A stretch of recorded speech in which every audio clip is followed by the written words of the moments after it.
One thing that we make a practice of is we memorize scriptures together. And so we're memorizing a passage out of Colossians 1. We've started in verse 9, and we're going all the way to the end of the chapter. And we're currently to verse 13. So we'll recite Colossians 1, verses 9 through 13 together. Let's try to recite slowly.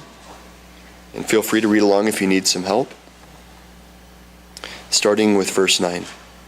For this reason also, since the day we heard of it, we have not ceased to pray for you and to ask that you may be filled with the knowledge of his will in all spiritual wisdom and understanding, so that you will walk in a manner worthy of the Lord, to please him in all respects, bearing fruit in every good work and increasing in the knowledge of God, strengthened with all power according to his glorious might, for the attaining of all steadfastness and patience, joyously giving thanks to the Father, who has qualified us to share in the inheritance of the saints in light.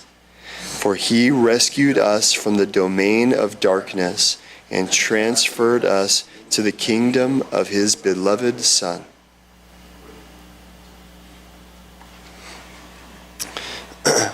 Bobby wants to keep going. I love it. That's awesome. Wonderful. The thing that I would like to share this morning regarding this passage is this last verse in particular. He rescued us from the domain of darkness and transferred us to the kingdom of his beloved Son. This verse has always been a cherished verse in my life. But the question came to me this week: how do you, Jeremy, interact with this verse? And what impact does it have on your life? Because I was kind of realizing that it's something that I believe, but it's not necessarily something that I've ever thought about putting into practice, that he's rescued me from the domain of darkness and transferred me to the kingdom of his beloved Son. So I was considering that this week, and the question that came to me is, does the fact that he's rescued me from the domain of darkness allow me in any way to relax in my fight against sin? If I interact with it as it's just a transaction, does it cause me to relax at all in my fight against sin?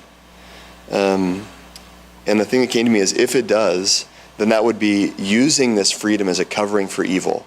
I don't know if you're familiar with that phrase. It's from 1 Peter.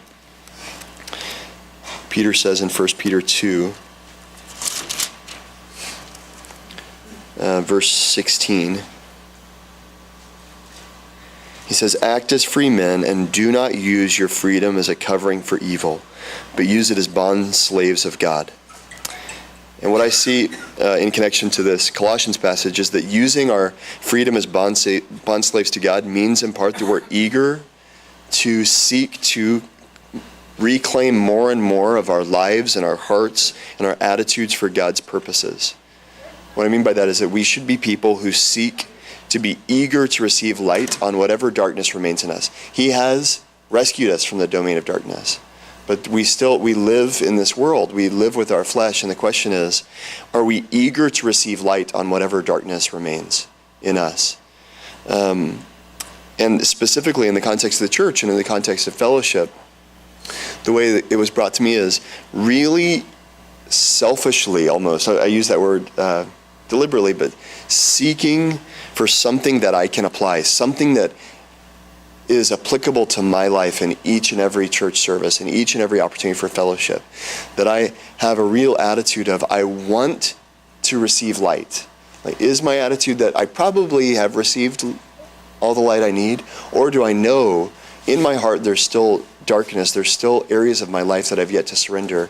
And every time I interact with someone in fellowship, every time I come, whether it's to Tuesday night men's Bible study or church on Sunday, but I have the attitude, Lord, I want something that I can apply. I really want something that you intend to speak to my heart, that I might repent and walk blameless before you in purity.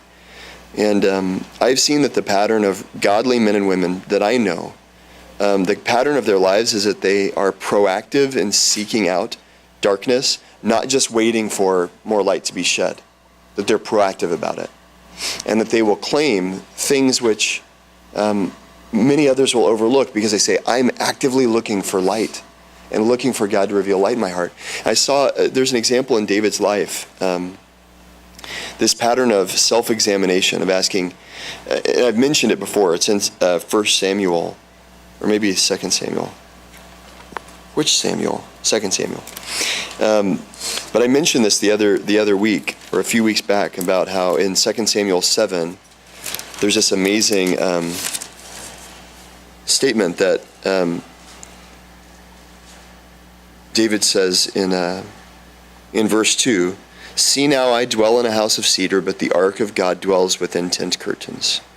And I mentioned how amazing it is that after he had rest, it says, after the Lord had given him rest on every side, when he finally had rest, he searched his heart and said, what more can I do? And but that's not alone. I mean, it's he sought to do something for God rather than please himself, but that's a pattern. So we see, or I've seen as I've been studying the life of David, chapter 8, so chapter 7 is kind of consumed with that interaction with the Lord, but then chapter 8, he goes back into battle, and he's got lots of battle and conflict with those around. And then in chapter 9, again, he has rest. It's like the Lord's given him rest again. And the first thing he says, then David said, verse 1, in chapter 9, "Is there yet anyone left in the house of Saul that I may show him kindness for Jonathan's sake?" And what I see is the fighting never stops. It's not just that he's fighting on the battlefield. It's if he's fighting on the battlefield, he's there and he's fighting. But then as soon as he has rest, he's examining, is there something that I can do for God? Can I build his house? Is there someone I can show kindness to? And the point isn't just, I don't take the point to be what good can I do, but rather, Lord, show me my darkness. That's kind of what I see in David's life. Show me my darkness. I'm eager to see. And it's this pattern of examination that those under the new covenant ought to have this hungry attitude, that those of us who are here at this church, that each and every meeting, in every fellowship opportunity, we have a desire not only to rest, not only for peace, but that we have a real desire to receive light. And that God would illuminate those areas of our lives and those areas of our hearts and attitudes which are displeasing to him. And that we long to claim something of his purpose in whatever anyone shares. And that's an attitude that I long to have in my own interaction with our church meetings and our times of fellowship. May God help us. So we'll have a time of singing songs to the Lord. I'll go get the mothers and children, and the musicians can go ahead and come up.